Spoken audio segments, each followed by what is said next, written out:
देश में अगर संपत्तियों की बात की जाए तो रेलवे सेना के बाद तीसरे नंबर पर वक्फ की संपत्ति आती है और ऐसे में कल देर रात वक्फ संशोधन बिल जो है वो पास करा लिया गया। हमारे साथ बातचीत करने के लिए सरकार के मंत्री दानिश जी बिल को कल देर रात 2 बजे तक पास करा लिया गया, लेकिन विरोध देखने को मिला और आज राज्यसभा में भी देखने को मिल रहा है कि सुबह से ही विरोध हो रहा है। ये कौन लोग हैं जो विरोध कर रहे हैं? विरोध का कोई औचित्य नहीं है। आज जो ये वक्फ संशोधन अधिनियम है ये मुस्लिम विकास के लिए एक मील का पत्थर साबित होगा और निश्चित तौर पे जो लोग भी इसका विरोध कर रहे हैं वो मुसलमानों के डेवलपमेंट का विरोध कर रहे हैं, मुसलमानों की उन्नति और तरक्की का विरोध कर रहे हैं। आम मुसलमान पूरी तरीके से इस अमेंडमेंट के साथ खड़ा है।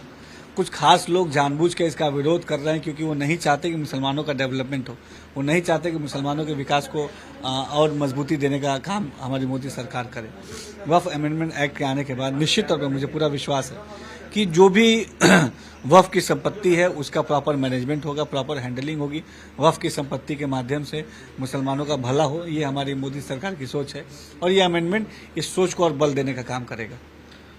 मुसलमानों के बड़े नेता कहे जाते हैं अफसरुद्दीन ओवैसी, कल जब सदन में इस बिल को लेकर चर्चा हो रही थी तो उन्होंने इस जो प्रति थी इस बिल को लेकर उसको फाड़ दिया था। तो इस तरीके के जो काम हुआ है संसद के अंदर, उसको कैसे आप देखते हैं? ये कहीं से भी एक्सेप्टेबल नहीं है।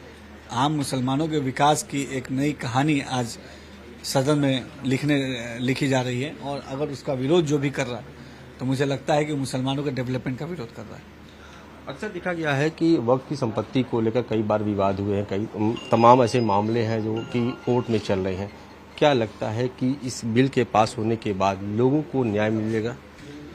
देखिए, वक्फ में सकारात्मक सुधार की बहुत सख्त जरूरत थी।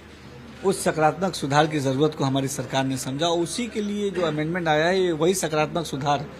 आज अगर इस अमेंडमेंट के आने के बाद हमें यकीन है कि वक्फ की संपत्तियां पे जो अवैध इलीगल इंक्रोचमेंट हो रहे थे, अवैध कब्जे हो रहे थे, उससे कर्जा मुक्त होंगी।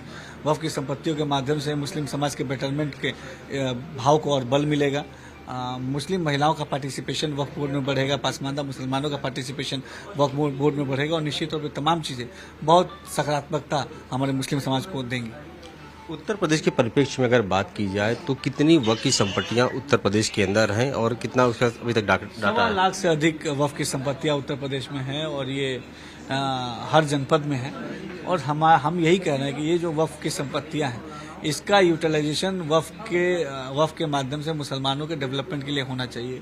इसका जो एक प्रोग्रेसिव सोच के साथ हमें इस संपत्तियों का मैनेजमेंट करना चाहिए और यकीनन आज जिस तरीके से वक्फ बोर्ड के माध्यम से हमने मुस्लिम समाज के विकास को सुनिश्चित करने का काम किया है, ये बहुत ही अभूतपूर्व है और मोदी सरकार इसके लिए प्रशंसा के काबिल है।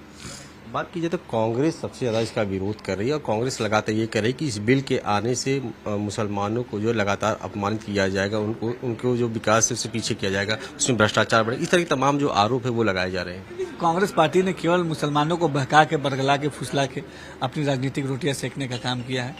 कांग्रेस पार्टी को प्रदेश और देश के विकास से कहीं कोई मतलब नहीं, प्रदेश की उन्नति और समृद्धि से कहीं कोई मतलब नहीं, प्रदेश की खुशहाली और देश की खुशहाली से कोई मतलब नहीं, मुसलमानों के विकास से कोई मतलब नहीं। उन्हें केवल और केवल अपनी राजनीतिक रोटियां सेकने से मतलब है। विपक्ष का ये कहना है कि बिल लोकसभा में पास हो गया, राज्यसभा में रखा गया है, अगर वहां भी पास हो जाता है तो उसके बाद वो सड़क पर इस मुद्दे को लेकर आंदोलन करेंगे। तो इस पूरे तरीके से जो तैयारी चल रही विपक्ष की, उसको कैसे आप देखते हैं? देखिए, विपक्ष पूरी तरीके से मुसलमानों के डेवलपमेंट के खिलाफ है। हमने जब मुसलमानों के डेवलपमेंट की बात की है, विपक्ष ने इसका विरोध किया है। ये साफ जाहिर करता है कि मुसलमानों का डेवलपमेंट विपक्ष को नहीं पसंद। तो शुक्रिया, हमसे बातचीत करने थे सरकार के मंत्री दानिश अली आजाद। इनका साफ तौर पर कहना है कि इस बिल के आने के बाद मुसलमानों को न्याय मिलेगा, साथ ही साथ इससे कहने के विकास को भी गति मिलेगी। सहयोगी समीर के साथ अश्विनी सिंह, पंजाब केसरी, लखनऊ। हमसे जुड़े रहने के लिए हमारे YouTube चैनल को सब्सक्राइब करें और नई वीडियो की नोटिफिकेशन के लिए बेल आइकॉन को दबाएं। अगर आप ये वीडियो Facebook पर देख रहे हैं तो लाइक जरूर करें और ज्यादा से ज्यादा शेयर करें। धन्यवाद।